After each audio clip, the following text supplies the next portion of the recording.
à présent la parole à son Excellence Wilfred Elrington, avocat général, ministre des Affaires étrangères et du Commerce extérieur du Belize.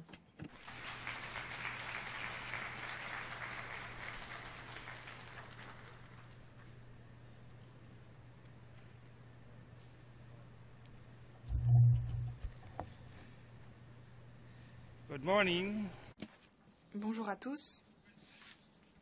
Monsieur le Président, au nom du gouvernement et du peuple du Belize, je tiens à féliciter son Excellence Sam Kutesa à l'occasion de son arrivée à la tête de l'Assemblée générale pour cette 69e session. Je saisis aussi cette occasion pour remercier, au nom du Belize, son prédécesseur, un fils des Caraïbes, notre région, son Excellence M. John Ash, qui s'est acquitté de sa tâche d'une façon remarquable ces 12 derniers mois et laisse un legs précieux à cette organisation. Monsieur le Président, le thème que vous avez choisi comme fil conducteur pour notre débat général, réaliser et mettre en œuvre un programme transformateur de développement durable pour l'après 2015, est ambitieux, plein d'espoir, audacieux. Nous vous félicitons pour ce choix. Au cours des 12 prochains mois, nous nous efforcerons de contribuer à nos travaux dans ce sens. Pour vous, notre nouveau programme devrait, je cite, promouvoir une croissance économique inclusive et durable, préserver l'avenir de notre planète et déboucher sur l'avènement d'un développement durable. Fin de citation. Vous dites aussi, je cite, que l'éradication de la pauvreté et de la faim sera au cœur de ce programme. Fin de citation. Pour nous, ce sont des impératifs. Et si nous n'atteignons pas ces objectifs, les conséquences seront graves pour notre pays et pour notre peuple. Notre peuple souhaite une vraie mobilisation de nos sociétés, à la base. Pour que cela soit possible, nous devons donner à tous les acteurs de nos sociétés les outils nécessaires pour qu'ils endossent leurs responsabilités et puissent tirer profit des fruits d'une croissance économique durable, accompagnée de justice sociale et d'équité. Notre expérience dans nos efforts pour atteindre les OMD, cependant, ne laisse guère de place à un optimisme béat quant à nos possibilités de réaliser les objectifs de notre programme de développement pour l'après 2015 d'une façon meilleure que ce que nous avons fait auparavant. Nous savons que certains États membres ont promis un appui important pour la réalisation des OMD, mais ces promesses ne se sont pas matérialisées dans les proportions que nous attendions. Les petits pays comme le mien sont pour la plupart désavantagés par leur manque de ressources, leur manque de capacités humaines, financières, scientifiques, technologiques, qui sont une condition préalable au succès d'initiatives si ambitieuses et si complexes. Sans coopération, sans aide de la part des États membres des Nations Unies pour répondre à ces besoins, de la part des États membres des Nations Unies, je l'ai dit, mais aussi des agences multilatérales et surtout sans réforme des politiques des institutions financières internationales, le Belize aura des difficultés de taille à surmonter pour réaliser le programme de développement pour l'après 2015. Nous nous félicitons de l'adoption par la 68e session de l'Assemblée générale de la résolution A/S/304 intitulée, je cite, « Vers la création d'un cadre juridique multilatéral pour les processus de restructuration de la dette souveraine ». Fin de citation. Nous espérons que cela conduira à un traité multilatéral robuste à même d'étayer l'efficience, la stabilité et la prévisibilité du système financier international. Après la crise économique et financière internationale de 2008, et avec les nombreuses catastrophes qui ont secoué le monde ces 6 dernières années, et qui ont donc rendu nécessaire le développement de fonds importants pour porter secours aux victimes, on est face aujourd'hui à des signes inquiétants de lassitude de la part des bailleurs de fonds, une tendance à l'isolationnisme, à l'égoïsme parfois de notre environnement mondial. Cela n'augure rien de bon pour le financement du programme de développement pour l'après 2015. Et pourtant, malgré tout, nous restons optimistes, tout en faisant preuve de prudence.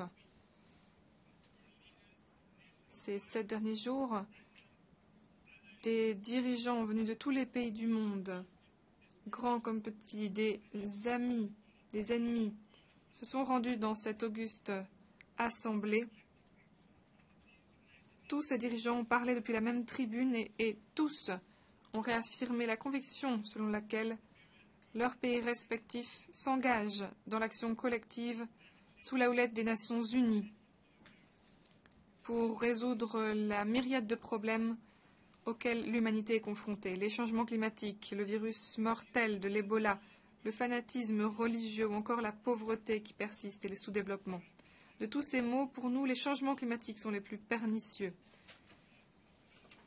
Il semble qu'enfin nous soyons parvenus à un consensus quant aux causes et aussi quant aux remèdes nécessaires face à ce phénomène apocalyptique. Et pourtant, la volonté politique fait défaut et les plus gros émetteurs ne semblent pas suffisamment inquiets pour agir de façon déterminante.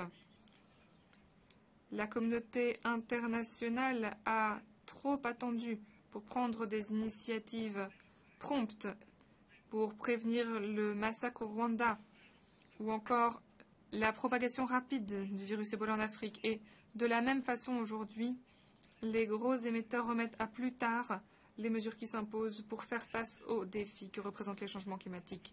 De toute évidence, les menaces que représentent les épidémies, les pandémies et le terrorisme pour la planète et pour l'humanité deviennent insignifiants lorsqu'on les compare aux menaces existentielles des changements climatiques. En outre, il est tout aussi évident que l'on peut dire, sans craindre d'exagérer, que le temps presse. D'ores et déjà, les signes des changements climatiques et leurs conséquences sont catastrophiques dans le monde entier. Sécheresse extrême, inondations, précipitations intenses, ouragans, fonte des glaces, hausse des températures des mers, hausse des niveaux des mers, tout comme l'essor terrifiant de nombreuses maladies. Mon propre pays, le Belize, fait déjà l'expérience, entre autres, du blanchiment des coraux, de l'érosion côtière, des inondations. Et l'année prochaine, selon certaines prévisions, tout notre pays sera frappé d'une grave sécheresse. Le prix des efforts de mitigation face aux dégâts qui sont déjà avérés dans mon pays est un prix extrêmement élevé, tout comme le prix de l'adaptation au changement climatique. Monsieur le Président, l'heure est venue pour les gros émetteurs de cesser de se regarder en chien de faïence et de s'engager à empêcher une hausse des niveaux des mers supérieure à 1,5 degré Celsius au-dessus des niveaux pré-industriels. Nous nous félicitons des promesses qui ont déjà été faites pour alimenter le Fonds vert pour le climat, mais le montant total nécessaire pour lutter contre les changements climatiques est bien plus important.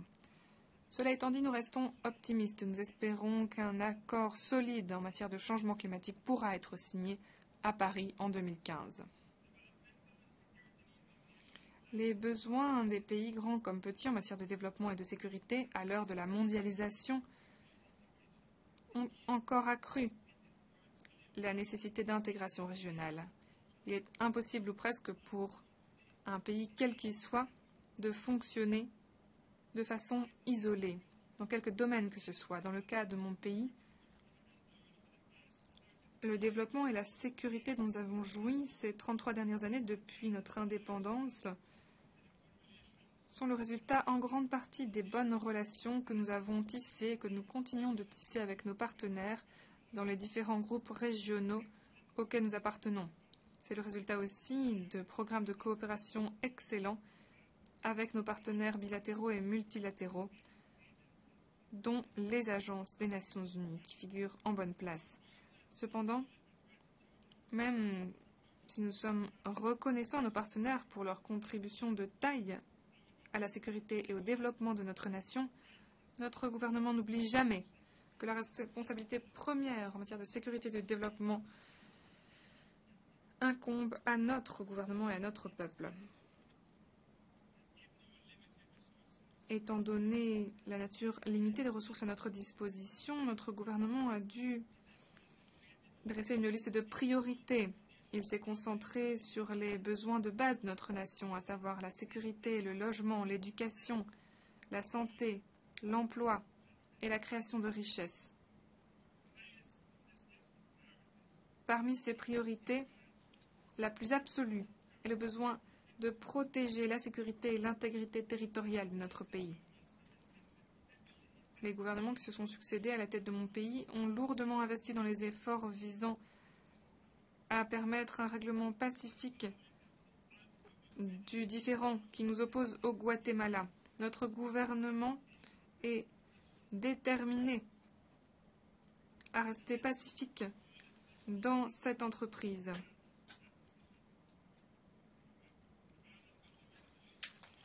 En passant devant la Cour pénale internationale, nous avons demandé l'appui de tous nos partenaires, de tous nos amis sur la scène internationale. Et le gouvernement du Guatemala, à travers l'accord spécial de 2008, s'est aussi engagé à respecter la résolution de la Cour pénale internationale. Nous sommes convaincus que tout conflit international, toute guerre, toute rumeur de guerre ne peut que provoquer douleur et souffrance. C'est pourquoi nous continuons de travailler avec assiduité avec nos voisins dans la région pour cimenter notre amitié de façon pacifique et pour tisser des relations productives et de collaboration afin de profiter au développement de tous nos peuples. Nous nous félicitons, Monsieur le Président, que la communauté d'Amérique latine et des Caraïbes ait récemment désigné toute notre région comme une zone de paix. Nous applaudissons aussi, Monsieur le Président, l'appel que vous avez lancé pour que les efforts visant un règlement pacifique de tous les différends soient intensifiés. Sur la scène nationale, nous avons joui de paix et d'harmonie de façon ininterrompue ces 33 dernières années. Notre gouvernement agit avec rapidité et avec sagesse pour éviter toute situation de trouble civil ou de désordre civil quand il envoie les premiers signes. Et nous investissons de façon substantielle dans nos forces de sécurité, à la fois en matière de renforcement des capacités et en matière d'équipement et de transport. Dans notre quête pour créer de la richesse, des emplois et faire advenir un développement durable, nous nous penchons notamment sur les recommandations qui figurent dans notre plan national de développement Horizon 2030. Dans cet esprit, notre gouvernement travaille de concert avec des experts en matière de développement économique venus du FMI, de la Banque mondiale, de la Banque interaméricaine de développement et autres institutions spécialisées. Parmi les initiatives que nous avons lancées figure un programme global d'infrastructures qui sont construites à travers le pays, notamment la réfection et l'agrandissement des autoroutes, la réfection des rues dans nos villes et nos villages, l'installation de nouveaux systèmes d'égouts et d'évacuation des eaux dans les zones frappées par les inondations, la construction de stadiums ou autres sites ayant pour but les loisirs. Ces programmes ont été exécutés à l'aide d'un montant total de 100 millions de dollars. Grâce à notre coopération avec la République bolivarienne du Venezuela, grâce à l'appui de l'initiative Petro-Caribé, notre gouvernement a pu investir dans les infrastructures et des programmes sociaux au bénéfice de tous nos citoyens. Le gouvernement de Belize sait qu'il est important de se doter de bonnes infrastructures pour notre développement économique. Le Belize exporte de nombreuses matières premières. Tous les produits agricoles sont transportés par voie terrestre depuis les fermes vers les ports où ils sont ensuite exportés. Les produits issus de l'aquaculture ou les produits pétroliers sont également transportés vers les ports pour être exportés. Tous nos sites archéologiques et bon nombre des installations touristiques dans notre pays sont aussi accessibles par la route. Notre gouvernement espère qu'avec l'amélioration de notre réseau routier, notre gouvernement deviendra plus attirant à la fois pour les résidents et pour les étrangers, qu'ils soient touristes ou investisseurs, et que cela débouchera sur une hausse rapide de notre productivité, de notre croissance économique et de notre création de richesses. Pour faire en sorte qu'autant de travailleurs de Belize que possible obtiennent des emplois dans le secteur des infrastructures, le gouvernement a demandé à tous les sous-traitants qui ont obtenu des contrats d'utiliser un travail manuel à chaque fois que c'est faisable. De cette façon, de nombreux jeunes de mon pays ont trouvé un emploi, à la fois de jeunes hommes et de jeunes femmes. Initiative supplémentaire visant à stimuler le développement économique, notre pays a créé sa première banque nationale il y a 1 an. Ses débuts ont été modestes. Ces opérations ont commencé par la fourniture de prêts, notamment pour financer l'achat de maisons pour la classe moyenne. La création de la banque, même si elle était modeste au début, a donné comme résultat une réduction spectaculaire et immédiate des taux d'intérêt demandés par les banques commerciales pour de tels prêts. C'est une vraie réussite. La base de clients de notre nouvelle banque croît rapidement et elle a commencé à accepter des dépôts. Les perspectives pour les jeunes de Belize de pouvoir acheter une maison à un prix abordable avec un prêt abordable augmentent rapidement. Plusieurs programmes lancés par des gouvernements successifs avaient déjà permis à nombre de nos concitoyens de devenir des propriétaires fonciers. Notre gouvernement essaie aussi d'attirer les investissements directs étrangers, notamment en matière d'externalisation du processus d'entreprise. Nous attirons aussi des investissements dans le domaine de l'extraction pétrolière, des centres d'appel, de l'agroalimentaire, des énergies renouvelables et du tourisme. Le 21 septembre 1981, jour de l'indépendance, nous avons hérité d'un système scolaire qui avait été conçu pour servir les intérêts des colonies à l'époque industrielle. L'activité économique principale était l'exportation du bois de construction et du sucre. Depuis, nous avons fait des efforts sans relâche pour transformer ce système scolaire, pour qu'il puisse répondre aux besoins d'une nation indépendante en ce XXIe siècle, l'ère de l'information. C'est une tâche difficile et c'est aussi une tâche très chère. Notre gouvernement consacre aujourd'hui 26% du budget national au secteur de l'éducation et pourtant, le compte n'y est pas loin de là pour couvrir les coûts des besoins en matière de formation et d'éducation de nos jeunes. Cependant, nous savons que la qualité de la force de travail dans notre pays va déterminer en grande partie notre développement futur. Et c'est pourquoi nous devons faire tout ce qui est en notre pouvoir pour que nos travailleurs soient les plus compétents, quel que soit le prix, et sans y regarder à deux fois lorsque nous devons faire des sacrifices. Notre gouvernement a lancé plusieurs initiatives pour l'éducation de notre population, dont un programme de formation pour les enseignants et un programme de certification. Les enseignants recevront une formation en pédagogie dans les différentes matières qu'ils devront enseigner ensuite aux classes. Dans un même mouvement, nous étendons aussi l'éducation qui ira de l'ère pré-primaire jusqu'à l'éducation tertiaire. Les jeunes aujourd'hui ont plus de chances que jamais dans l'histoire de notre nation d'obtenir un diplôme, d'être éduqués, de trouver une place au sein des établissements scolaires. Nous sommes en train de mettre sur pied un nouvel institut pour la science et la technologie.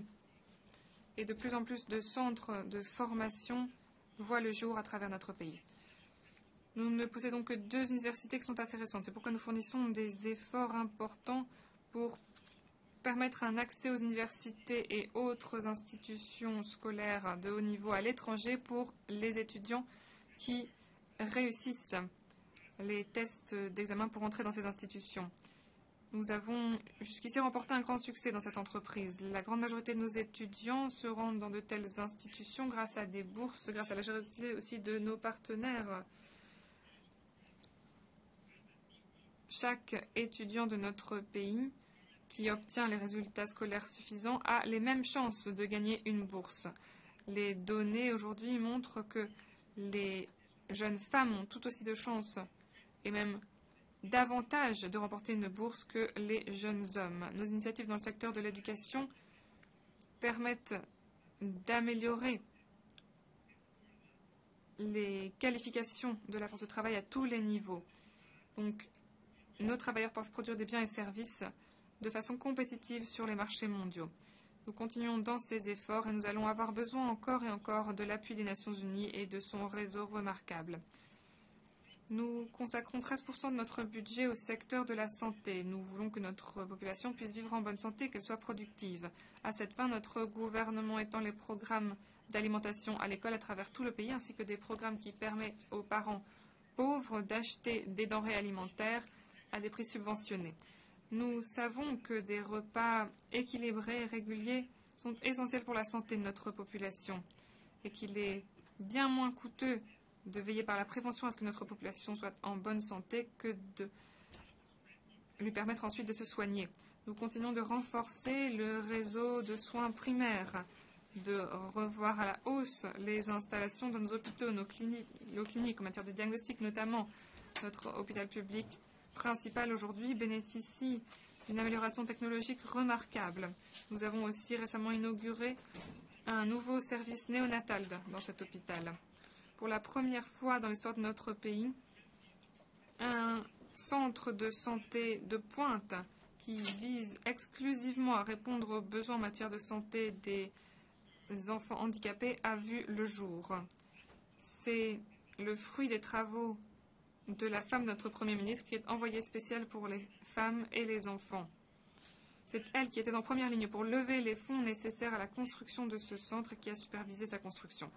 Nous saisissons cette occasion pour applaudir les efforts consentis par notre envoyé spécial qui, il y a quelques jours à peine, a aussi organisé l'un des plus grands rassemblements de premières dames et d'épouses de chefs d'État et de gouvernement pour évoquer les questions de l'autonomisation des femmes et des filles, ici, au siège des Nations Unies.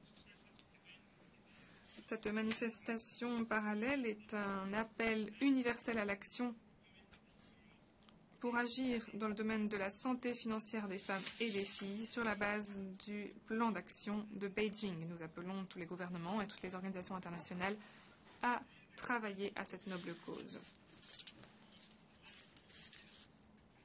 Au cours du dernier exercice budgétaire, l'étendue de l'assurance santé a été augmentée et grâce à notre coopération avec Cuba, nous sommes en train d'accroître le nombre de personnels de santé spécialisés.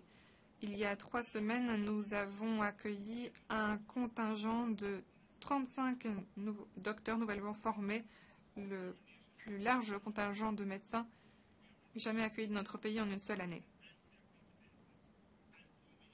Les citoyens de notre pays sont notre ressource la plus précieuse. Nous voulons investir dans notre population, améliorer ses qualités, ses talents, et améliorer la qualité de vie dont elle jouit.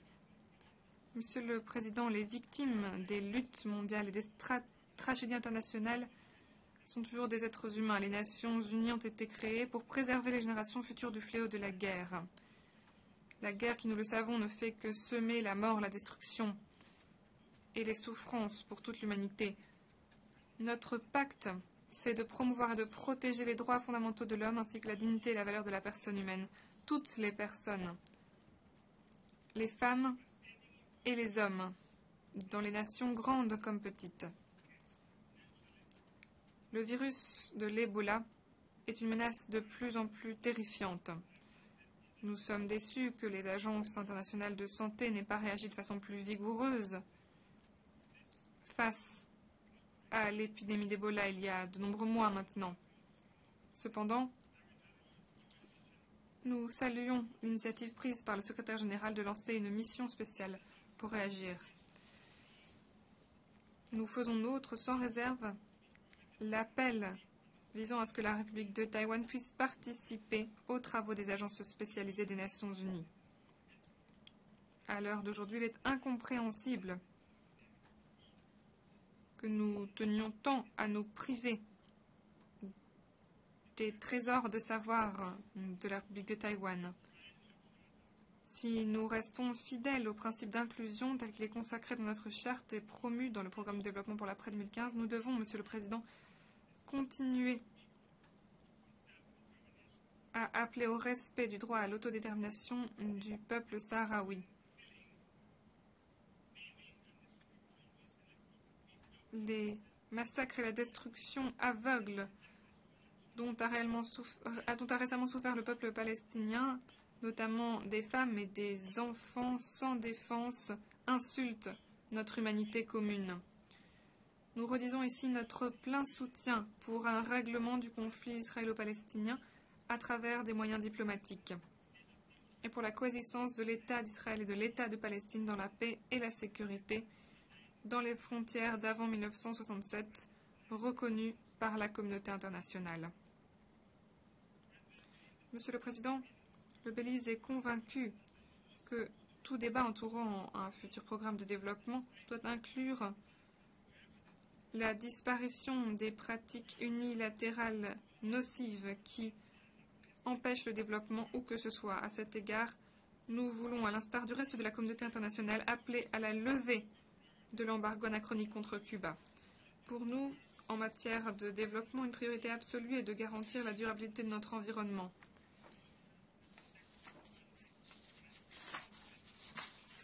Qui doit être un havre pour la démocratie, la promotion et la protection des droits de l'homme. Nous pensons que la croissance économique ne doit pas être recherchée à tout prix, mais nous pensons également que notre peuple ne devrait pas avoir renoncé au développement pour protéger son environnement naturel. Pour nous, opposer environnement et développement, c'est commettre une erreur. C'est pourquoi nous faisons pleinement nôtre le principe du développement durable. Monsieur le Président, pour notre salut et celui de la Terre entière, le monde doit s'engager sur le chemin du développement durable. Je vous remercie. Je remercie l'avocat général et ministre des Affaires étrangères et du Commerce extérieur du Belize pour cette intervention.